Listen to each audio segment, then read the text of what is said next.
or something. These are the guys that run the show. This is Kyle, our editor-in-chief. How's it going? This is creative director Ethan Nicole. Okay. So, I mean, well, I guess before we get started, like, maybe you guys could tell me, like, what's the, how did the V get started, and yeah, what's your deal, and why are you in California? We're getting interviewed. That's way easier, actually. I'm much better at being interviewed, so no problem. Yeah, the View is just this little like Christian humor site that we launched in 2016, and it was just like we spent $50 on the domain name, started writing jokes, throwing them out there, and it started to go big in conservative circles a couple years ago, and that's just kind of where we got to where we are. Seth is our CEO. He bought the site a few years ago from the original founder. Yeah. Who was the original founder? His name is Adam Ford. He's not with the company anymore. He owns a piece of it. Yeah. He does not the B now. If you've seen that, yeah. But which is unaffiliated? No, they're kind of affiliated. Yeah. They're kind of you affiliated. retweet them. Yeah. Okay. So they do like real news, but crazy real news. Real news. It's like the backup plan. It's like when satire is impossible because the world's too absurd, then we just report on the absurdity over on Not the B. I see. So, plan B. Yeah. Yeah. Reality is weirder than fiction. Yeah, exactly. Often is. So how many people are at the B now? Yeah, we've got probably a dozen full-timers now. It's grown pretty fast. A year ago, it was 3 of us. Okay. We have like 25 people involved, just not all full-time staff. So you'd be surprised, like with satire, you don't have to have a writing staff like filling a room, churning out articles all day long. You can only handle so much satire every day. We don't need to publish an article every 3 minutes like Fox News or Daily Wire or something like that. So we have a lot of part-time. One of our writers here, Frank Fleming, is one of our writers, and he's got a full-time job. He just writes for us on the side. Okay. Yeah. We'd love to have him full-time. Yeah. I'm the local guy. Yeah, he lives in Austin. Oh, you live in Austin, okay. Texas over California. Got it. Yeah, Okay. and I'm a Florida guy. The headquarters are technically in South Florida. I'm in Southeast Florida. Yeah, and Florida man. I'd love to get these guys to Florida, but it's hard to get people out of California. It really is. It's more challenging than you think. Despite the state of California doing everything it can to encourage people to leave. Yes. Yeah. I think you had one article about how Gavin Newsom is a U-Haul Salesman of the Year. Yeah. Yeah. Actually true. Actually true. So you don't miss it then? No, I mean, there's certainly many aspects of California that I do like. Most of my friends are still in California. Some of my best friends are California. So yeah, I do miss many aspects of California, especially my friends. And it's beautiful and lots of cool things, but increasingly difficult to get things done. And California used to be the land of opportunity, and now it's becoming more so the land of sort of over-regulation, over-litigation, over-taxation. Poop on the sidewalk. and scorn.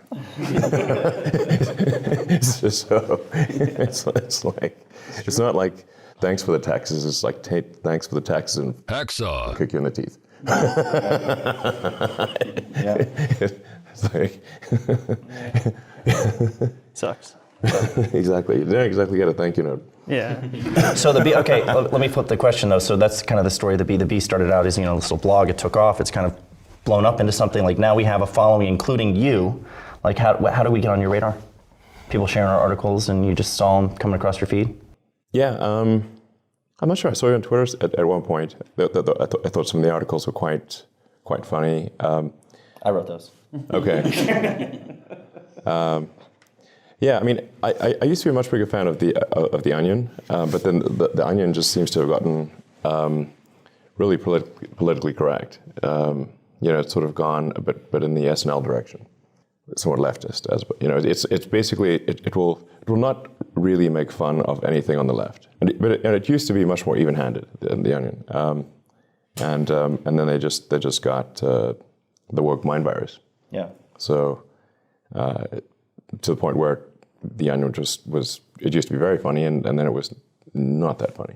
SNL, I used to be a huge fan of SNL, but, I still think they have some occasional good stuff, but it's just become, I think you've written some articles about this. SNL had, many, if not most of the SNL episodes are kind of a moral lecture on why we're bad human beings, right. Instead of comedy. Yeah. So, and again, won't make fun of anything on the left, really. Like, they'll beat up on Ted Cruz 17,000 times. Right. You're like, okay, we get it. You know. And often because he's made fun of someone on the left, he'll make fun of someone on the left, and then they jump on him for that. It's like a defensive thing. Yeah.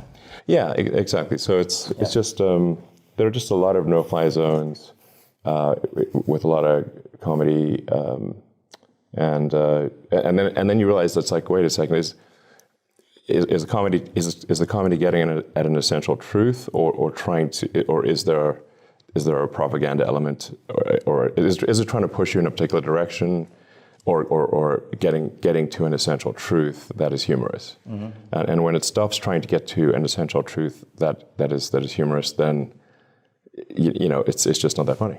Right. Now, see, that's exactly the criticism we get from the left. The criticism from the left is that that's what we're doing with our humor, is that we're trying to push a narrative, neglecting the truth. Well, it's literally what the New York Times says, Right. was that we are far-right misinformation disguised as satire. Right. So there's a, it's almost where you're standing. Jealousy to it. Yeah, it's almost based on where you're standing, that how you see it. It's based on where you're standing. Yeah. I mean, I'd say the B is moderately right. It's not, but it's certainly not far right. My impression is not that. I would say that the B is not probably. It wouldn't be accurate to say the B is fully centrist. but it is certainly not far right. If 1 is fully left and 10 is fully right, the B seems to be about 6.5 towards the right. That-ish. But so Bernie Sanders, Elizabeth Warren, Babylon B, Hitler, or somewhere on that scale. Yeah, it's not. But it's a. But I mean, the B is I think less right than say the Onion is left, for example. Okay. So the Onion I think would be more left than the B is right, rightist or whatever. Yeah, rightist. I don't know. We'll have to put that on our Wikipedia page. Just as a leftist. Rightist propaganda. You talked about the woke mind virus, and I was wondering if you could decipher this tweet of yours for me, because I'm not a programmer. You wrote, trace route woke _mind _virus. What does that mean? Okay, so trace route is a networking command to. So if you want to figure out a path to a particular server or domain, you'd say trace route, or in Windows trace RT. That would show you the path to a particular source server. Either an IP address or domain name, and it would show you basically all the hops that it goes through, and the latency between each hop. And so I know some of those words. Yeah. So trace route would be like, where did it come from? Yeah. Where did the virus come from? What is its origin? So did this work? Did this command work? Or no? Did you You can read the comments. Read the comments and see. All right. It is a prevalent mind virus, and arguably one of the biggest threats to modern civilization. Also, not having enough kids, right? I think most people, if you just simply look at the birth rate statistics, you can tell what the future is going to be like because you can see how many children were born last year, and then you can say, like, is the birth rate trending down or up? And it's been trending down basically almost everywhere. So if you look at the birth rate last year, you know how many adults there will be in 20 years because that's how many babies were born. The trend is, like, you don't have to be some master statistician or something like that. You can just look at kids born last year trending to well below replacement rate, and a lot of countries have been well below replacement rate for a long time. Well, the concern is that if you have kids, then they'll contribute to climate change, and then they'll kill the Earth. Right? That's the leftist concern, is that we're overpopulating the Earth and that we're going to kill it. Are you trying to overpopulate the Earth so that we can go to Mars and take over Mars? The Earth is far from overpopulated. Is this a deliberate strategy? The Earth is far from overpopulated. Far from overpopulated. So the thing that's necessary to minimize the chemical change to the atmosphere and oceans is to move to sustainable energy generation and consumption. So the three elements of a sustainable energy future are sustainable energy generation, primarily through solar, wind, some geothermal, hydro, and nuclear. Although they're shutting down all the nuclear power stations, so can sort of cross that one off the list, which they shouldn't be doing. They should keep moving. They're really, unless a nuclear power plant is in a region of major natural disasters, like instability or something. Yeah. Yeah, you don't want to be like subject to massive natural disasters, because obviously that could be a problem. But if you're like say Germany or France or whatever, they don't have those, so the nuclear power is very safe. But anyway, the long-term, the heavy lifting on energy generation will be solar, followed by wind, and you really don't need a very large land area to generate enough power to power, for example, the United States. So it's on the order of roughly a little over 100 miles by 100 miles a section of land with solar panels would power the entire United States. So like a little corner of Utah or Texas, like it can power the whole country. So anyway, so it's really not that hard. The solar incidence is a gigawatt per square kilometer. For most nuclear, I'm just going to do some calculations. most nuclear power plants. Yeah, that's right. It's a kilowatt per square meter, and there's a million square meters in a square kilometer. So it's pretty simple math. So and then you get like maybe 20% efficiency on that. So call it like a net power generation of 200 megawatts per square kilometer. Now, if you take most nuclear power plants, there's usually a pretty big clear area around a nuclear power plant, because people don't usually want to live right next to a nuclear power plant. So the area of most nuclear power plants that is uninhabited, if covered in solar panels, would generate more power than the nuclear power plant. And then you also the second element that's needed are batteries to store solar and wind, because the sun doesn't shine all the time and the wind doesn't blow all the time. So the intermittency of solar and wind requires battery storage for continuous power. So that's the second part of the sort of the second pillar of sustainable energy. And the third is sustainable transport. So that means electric cars, boats, planes. And then ironically, the one thing that you can't really make electric is rockets. And I was involved in that. But although you can, over time, use solar power to generate fuel by pulling CO2 out of the atmosphere, combining it with H2O, creating CH4, which is methane, and O2, oxygen. And rockets are mostly oxygen by mass. So over time, you can make everything basically solar powered. So you're working on some of those problems, but the problem of wokeness specifically, you mentioned that's like a mind virus and it's destructive. And why do you think wokeness is so destructive? I'd be interested in your opinions too. But, generally, I think we should be aiming for like a positive society, and, that it should be okay to be humorous, we should wokeness basically wants to make comedy illegal, which is not cool. We've experienced a little bit of that. I mean, Chappelle, like what the flower bed. I mean, try to shut down Chappelle? Come on, man, that's crazy. So do we want a humorless society that is simply rife with condemnation and hate, basically? And no forgiveness, right? Yeah. At its heart, wokeness is divisive, exclusionary, and hateful. It basically gives mean people a reason. It gives them a shield to be mean and cruel, armored in false virtue. What do you think? I'd agree with that. Yeah, I mean, we've obviously seen that from the left, just ourselves. The left is almost this religion now, where they're so serious and they believe what they believe with such intensity that for us to make fun of them, for them it's like you're making fun of God or salvation, So they're almost the new religious right, in our view. Yeah. He agreed with me. Nobody take note. Well, you were pretty mean to Senator Warren, though, on Twitter recently. You slammed her, man. Please don't call the manager on me, Senator Karen. She struck first, obviously. Right. Yes, she did. She called me a freeloader. Yeah. And a grifter who doesn't pay taxes, basically. and I'm literally paying the most tax that any individual in history has ever paid this year, ever.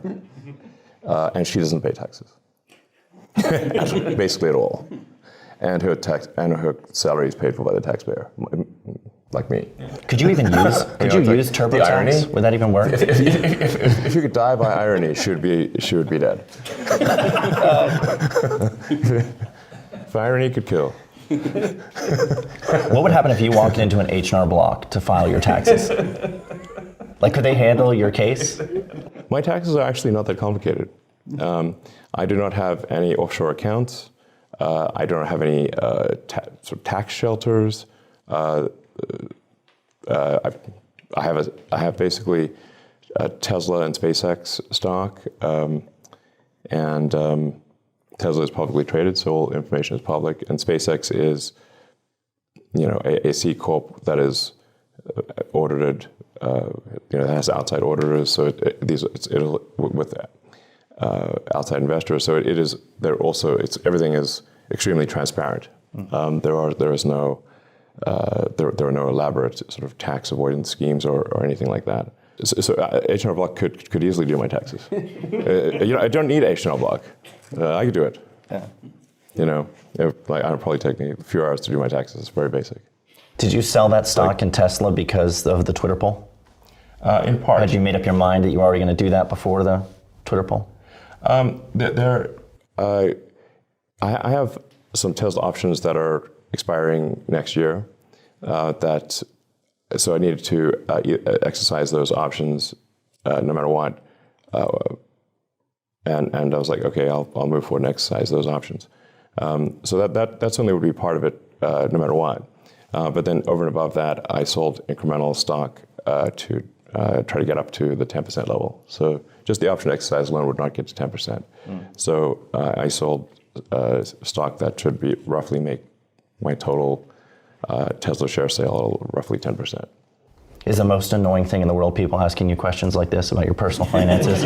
Like, no one ever asks me what stock I'm selling or why I made so much money last year. I mean, I'm the third richest man on my street, which is pretty good. Pretty good. I mean, I'm not sure it's all that productive or interesting. Essentially all of my net worth is just in SpaceX and Tesla stock. These two companies that I helped create and have run for now almost 20 years, have done a lot of useful things. SpaceX launches more payload to orbit than the rest of the world combined, and has a global internet system called Starlink, and is the primary provider, the only U.S. provider of astronaut transport to the space station. We publish 6 to 8 satire articles a day. Yeah. Some of them are funny. So that's, pretty good. So SpaceX, it transports U.S. And as well as non-U.S. Astronauts to the space station. That was previously the U.S. was dependent on Russia, who was doing a good job, but charging kind of crazy money per seat. So with SpaceX, the cost per astronaut dropped dramatically, and the money was went to jobs in the U.S. So that's why people think SpaceX is valuable. Tesla. I mean, the annoyance though of like people holding it against you that you've had success, holding it against you that you have wealth, viewing billionaires as evil and. You're not doing enough to give back. You have like the Elizabeth Warren thing that you haven't paid your fair share. I mean, that's got to be kind of aggravating. Yeah, I think it's just important to understand like what is this wealth? It's not like I've got like some massive cash balance. My cash balances are very, very low, and at least until I sold stock, which is really the first time I've actually sold stock in any meaningful way. Was this quarter. I simply had loans against my stock. So if Tesla and SpaceX went bankrupt, I would go bankrupt too immediately. So it's not realized, is what you're saying. Yeah, it's not. No, it's just like people. It's like I built these two companies and it was extremely difficult to build them. Like massively painful and difficult. Rewarding too, but massively painful and difficult.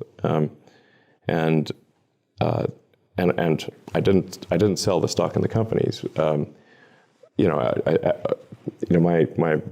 sort of impression was that you shouldn't take money off the table, or you shouldn't take stock off the table and de-risk things.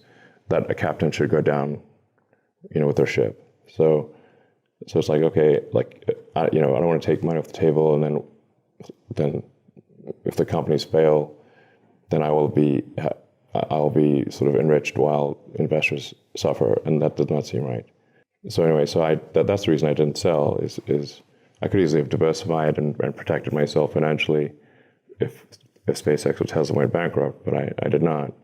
And SpaceX and Tesla came very close to bankruptcy many times. Even when bankruptcy was literally weeks away, I did not sell stock. And then the companies became valuable. Tesla's value and SpaceX's value is not up to me. It's up to investors. And they decided Tesla was worth $1 trillion in the public market. And I own 20% of the company. So you're not apologizing right now. You're not going to look into the camera and say, "I'm so sorry." Look in the camera right now. I'm just trying to explain. I don't think people necessarily understand. They don't. Yeah. That this is not, some function of sort of hoarding or something. It's simply that, I own 20% of the company that became very valuable as decided by external investors, and so 20% of $1 trillion valuation is $200 billion. And I've said at various times that I think the stock price is too high, but the investors just ignored that. I'm like, okay, I literally said it's too high. And they just kept making that price higher. So I'm like, tell them our value is too high. So anyway, so it's just but like I said, this is not like my so-called wealth. It's not some deep mystery. It's simply what is my ownership percentage of SpaceX and Tesla. Multiply that by the valuation, that's my net worth. That's super simple, and my taxes are super simple. And I have no offshore accounts, no sort of clever tax evasion or anything like that. And I don't draw a salary or any cash salary or bonus from the companies at all. So again, I thought that was morally good to not do that. And so there were there was 1 year, I think 2018, where I didn't pay any tax, but that's because I didn't have any income. But I did have a little bit of income, but I had actually overpaid taxes, I think, in 2017. So I paid too much tax, and so I got I basically netted that out in 2018 because I paid too much tax in 2017, right. Accidentally. Unless you sell stock, there are no realized gains. So then I was like, well, should I sell? What am I supposed to do? Send shares to the government somehow? I don't know if you can even do that. Yeah. So then I was like, well, unless I sell shares, there's no actual mechanism to pay tax. Mm-hmm. So then I was like, well, should I sell 10%, in order to pay tax? And I sort of asked Twitter, and they're like, on balance, they said yes. And so I sold enough stock to get to around 10% plus the option exercise stuff. And I try to be extremely literal. So that you don't generally need to read between the lines, you can just read the lines. Mm-hmm. So that's it. As the fattest guy here, I want to know when are you going to make the candy company? You said on Twitter that you're making a candy company. And you're the closest thing to Willy Wonka that this culture has. You could be Willy Wonka. I didn't see it. When did he say that? He said, I'm starting a candy company. It's going to be amazing. I was making fun of Warren Buffett. But you did say I am super, super serious. That's super. We've got the I think if you put two supers before serious, that makes it then not that's serious. You're probably not serious, Just FYI for satire writers out there. Yeah. I thought that locked it in as definitely serious. Yeah. He's explaining jokes to us. Yeah. It's just guys. Let me tell you how satire works. I was just making fun of Warren Buffett, who's he's got this candy company and stuff. So, That was my one question. That's what you got. No, I did actually experiment with trying to find some compelling candy that would be like, I don't know, maybe much better than other candy. We tried various candy options, but I didn't find any. I couldn't figure out a candy that was like just way better than other candy. Like a little bit better, but not a lot better. And so I was like, unless it's like really a great product, then You looked into this. You like So you really actually- looked into it. Yeah, did. Like a lab? Oh. Yeah, Have Oompas. yeah. We tried a whole bunch of different candies, and it was like, there's not anything like that's obviously just way better. So I don't want to just have like a pretty good candy. If there's like a great candy, yeah, some aces, some candy that's aces. But we don't need another sort of like pretty good candy. Yeah, there's plenty of those out there. plenty. Yeah. What does that look like when you like suddenly get an idea like we should make candy? You just call somebody and like what are the steps that suddenly take place when you're like, because you do so many things. I'm just fascinated by what that process looks like. Rockets, tunnels. You got a guy you call, Jim, I want to make candy. Make it happen. Like, I think I did ask for people on Twitter to send me candy that they thought was good. Deployed to get candy. And I was like, well, what if some of this candy is like, it's poisonous or something? But whatever, like, candy from strangers on the internet. Yeah. It could go wrong. It's not 100% safe. But I did try a whole bunch of candy sent from strangers. what's your favorite candy? Sorry, Well, there was like a pretty good like peanut, like some pretty good peanut brittle ones, or like that peanut brittle with a bunch of other stuff in it, and some pretty good chocolates, but nothing that was like blew me away. So, and then there were people at SpaceX and Tesla that sent me some candy options, but nothing that was. It's not that I care about starting companies. Like if there's a very compelling product or service, then that's the thing that is important, not the company. Company is just an assemblage of people to create a compelling product or service. And if a company does not provide great products and services, it should not exist. There's no point in a company for the sake of being a company. That's pointless. Companies should only exist to provide great products and services. A company is just literally a group of people. So do we have to close down, or can we stay open? I think there's a lot of companies out there that probably should just be disbanded because they don't make compelling products and services. It's pointless, and those people, better that those people do something else. I think on that topic, I mean, the question that I just like really, I feel so unqualified to be interviewing you right now. I think we all do. Why are we here? Like, what drew you to like actually sit down asked with for us? I'm not the one who asked for. I'm not the one who asked for the podcast. You guys did. Just to be clear, I'm not pushing the podcast on you. You guys came here.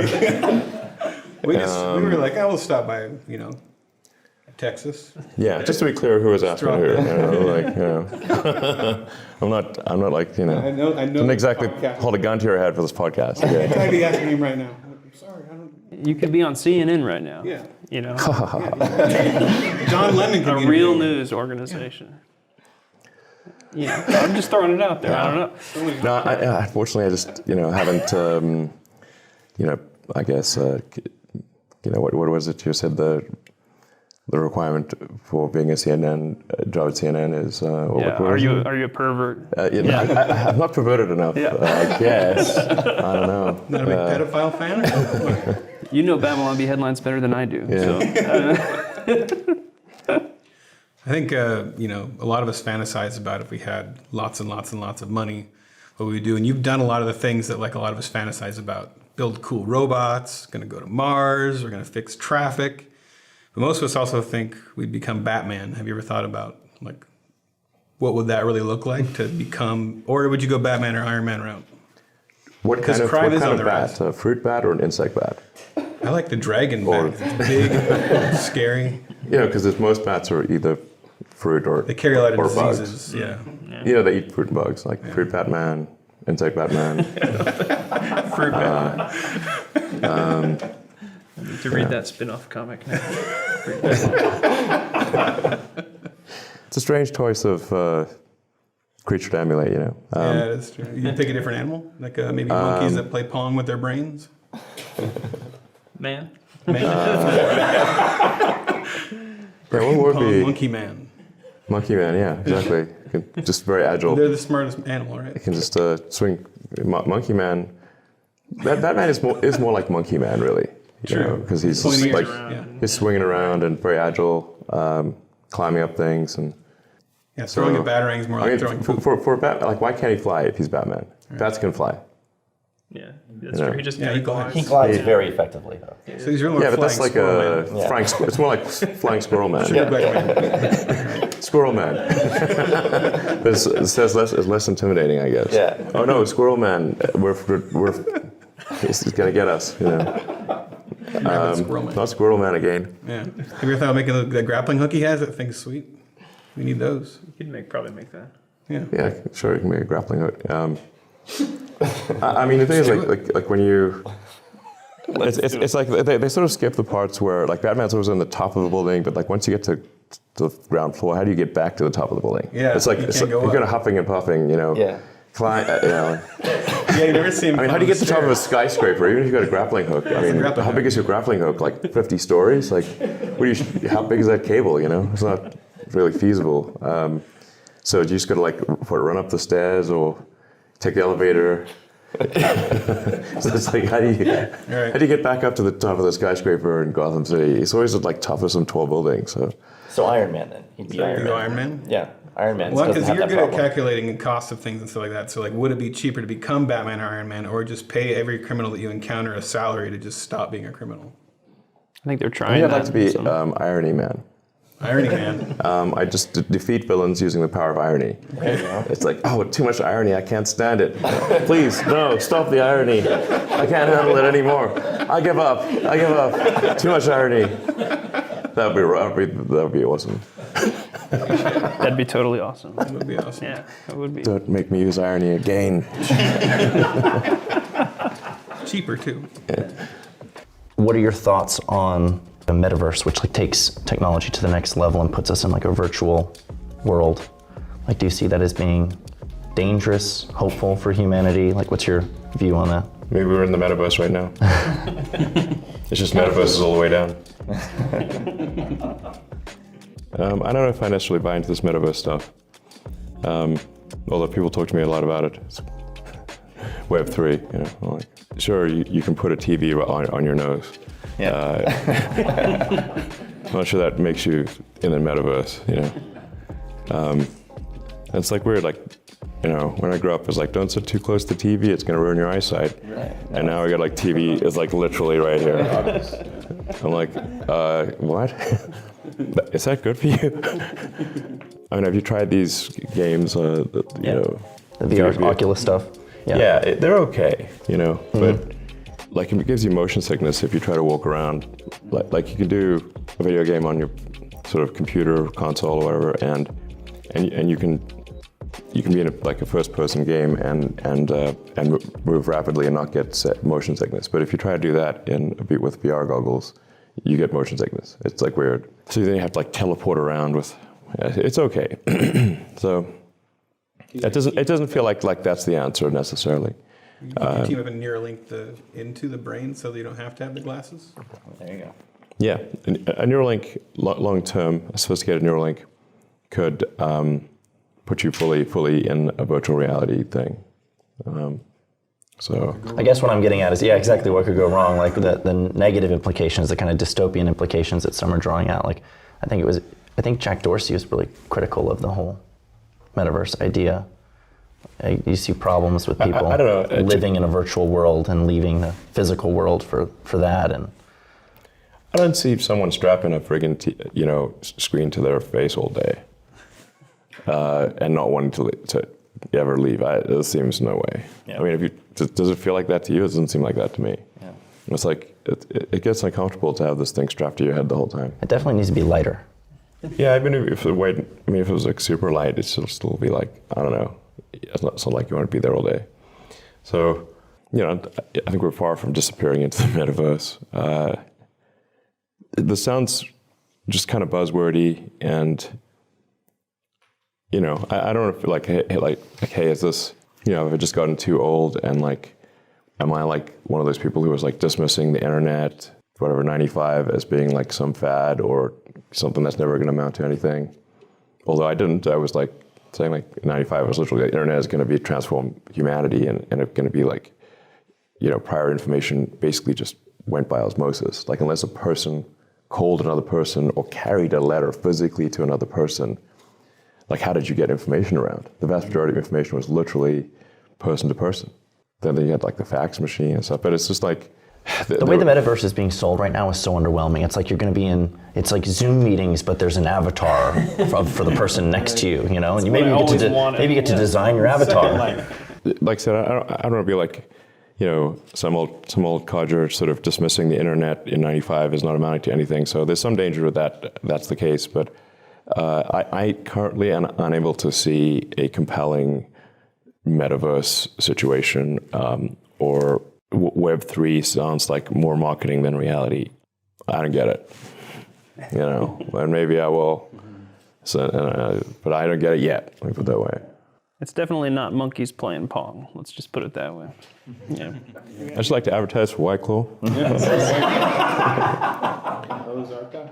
Yeah. White Claw, real men drink White Claw. Can we get our guys on the phone with White Claw? Sponsor after the fact. If you want us to leave that in, then you won't pay us. Well, this is the first White Claw ever drunk on the Babylon Bee podcast. So that's great. You hit a point in your life where you made plenty of money and you could do whatever. What drives you to just keep? Yeah, it could be slipping Mai Tais on a tropical island, a robot servant or something. Windsurfing with naked models. Yeah. Some people do that. So like, what drives you to? I mean, obviously you work and work. Wait a second. Why am I not? Why? I just realized. Question everything. I've been wrong all this time.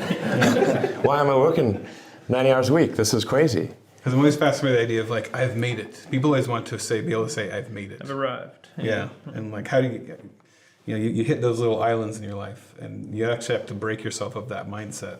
And what are ways that you break yourself of that mindset and keep on going? I didn't put all this effort into building SpaceX and Tesla because I thought they were easy ways to make money. Anyone who starts a car company thinking it's an easy way to make money is a fool. There are only two car companies that have not gone bankrupt in the history of the United States, and that's Ford and Tesla. And Tesla came within inches of going bankrupt multiple times, as did SpaceX. So, right, and like who starts a rocket company think it's going to be successful? I started both those companies I thought had less than a 10% chance of success. And I thought it was overwhelmingly likely that I would lose the money that I made from PayPal. I came to North America when I was 17, just by myself. And I had like a few $1,000s in traveler's checks, back when traveler's checks were a thing, in Canadian dollars. I landed in Montreal. I have some family in Canada, and my mom's uncle lived in Montreal. But like we didn't even know his phone number, so I landed in Montreal, and my mom says, "Oh, I just got a letter back from my uncle, and he's in Minnesota or something." So I'm like, "Oh, okay, I don't know what to do now." So I just stayed in a youth hostel and like bought a bus ticket across Canada, and I worked in various like odd jobs and stuff. I worked on my mom's cousin's wheat farm in Saskatchewan for 6 weeks. That's where I had my 18th birthday, actually. I worked in a lumber mill, chainsawed logs, and did various odd jobs. And then went to college in Canada for a couple of years. I paid my own way through college, by the way. But in Canada, it's like easier because the college is more subsidized, and I was a Canadian citizen through my mom. So, and I got some scholarships and loans and stuff, and then I applied to the University of Pennsylvania, and didn't think I'd be able to go because tuition is really high, but they gave me a scholarship and loans and stuff, so I was able to go there. I graduated with about $100,000 in student debt, and I was going to do grad studies at Stanford, and decided to put that on hold to try starting an internet company. I I tried to get a job at Netscape, but they didn't. I'd send my resume and didn't get any response. So I was like, okay, I guess I can't get a job at there are only a few internet companies and can get a job at any of them. So I was like, I guess I want to do something on the internet. I got to start my own company. But I ended up writing the first maps and directions on the internet. I wrote it personally. Maps, directions, yellow pages, white pages, on a puny computer, like with hardly any. So you had to be like, the code had to be super tight. I even have some patents on like maps and directions and yellow pages and white pages and stuff from ages ago. They're lapsed now, but that company ended up getting bought by Compaq for about $300 million. And I owned 7% of the company, so I got like $20 million from that. Put most of it into X.com, which merged with Confinity to create PayPal. And then I got about $180 million from that. And I put all of that into SpaceX, Tesla, and SolarCity. I just basically kept all the chips on the table and just like, let's play another round. And most people take their chips off the table, or at least some of their chips. And then SpaceX and Tesla ended up being valuable, and that's where I am. But the reason for SpaceX and Tesla is, Tesla, if you say like, how would you assess the historical good of Tesla? I'd say it's the degree to which Tesla accelerated sustainable energy. And I've been interested in electric cars for a long time, since maybe high school, certainly early college. My original interest in electric vehicles was not so much due to environmental concerns, but rather from the concern that we'd run out of oil eventually, and or would become extremely scarce and expensive, and then civilization would collapse because we couldn't drive cars or run power plants and stuff. So we needed some form of sustainable energy generation and consumption, or civilization is going to collapse. So that was my original interest in electric vehicles and solar energy. And then I do think there's some risk of negatively affecting the climate. As you increase the CO2 concentration in the oceans and atmosphere, you increase the risk of something going wrong. I am not like in the camp of the super alarmist global warming. I think, I don't think we're like screwed because of like the current parts per million of CO2 in the ocean's atmosphere. I think like this is actually not a terrible level. However, there's so much inertia in the direction of mining and burning hydrocarbons that the world is still overwhelmingly dependent on mining and burning hydrocarbons. So if this continues and you start really driving up the CO2 in the oceans and atmosphere, then there's increased risk of accelerating climate change, basically warming up the oceans and raising the sea level. So I think that's like I think that's probably just not a wise risk to take, since we will in any case have to transition to sustainable energy long term, because we will eventually run out of oil and coal to mine and burn. Then why run the experiment to see if something bad will happen with a high CO2 concentration in the oceans and atmosphere? Like, it's a pointless experiment. Like, we know we have to get to some sustainable energy economy. It's tautological. Like, so I think we should try to get there sooner so as not to run the risk of climate change. Climate change would not be catastrophic to civilization, but it would be very disruptive. Humans love living right on the ocean, so it's like we're almost like a thermometer. It's like if we're living right on the beach. Okay, so this is like, so even small changes in sea level will put a lot of houses underwater. Even little changes, not have to be big. We've just inherently created civilization that is highly sensitive to changes in temperature. A lot of politicians who are alarmist about this stuff buy homes right on the water, though, don't they? True. Yeah, I mean, I'm not sort of into like vilifying the oil and gas industry, because I think the reality is like if we don't have oil and gas right now, civilization would collapse, and everyone would be starving. So we obviously need oil and gas right now. It would be absurd to just stop it. Like it's not feasible. But I do think we should be trying to accelerate progress towards a sustainable energy future, not slow it down. I think it's just a sensible thing to do to try to move faster to a sustainable energy economy rather than slower, because that reduces the risk of the climate experiment. And like I said, since we know we have to get to a sustainable energy economy anyway, why run this experiment? It's just not smart. Anyway, so the fundamental good of Tesla, I think, is should be measured by how many years did Tesla accelerate the transition to a sustainable energy economy? 10 years, 20 years, that's like the fundamental good of the company. But to Ethan's point, he's asking like, why not? Like, is that your answer for why you keep going? Is because these things make a difference. They make a difference ultimately for the flourishing of humanity, for the longevity of humanity. Is that why you're not on a beach somewhere sipping Mai Tais or White Claws? Yeah. I don't actually drink a lot of White Claw. This is not about like trying to enrich myself. I do not live a life of conspicuous consumption.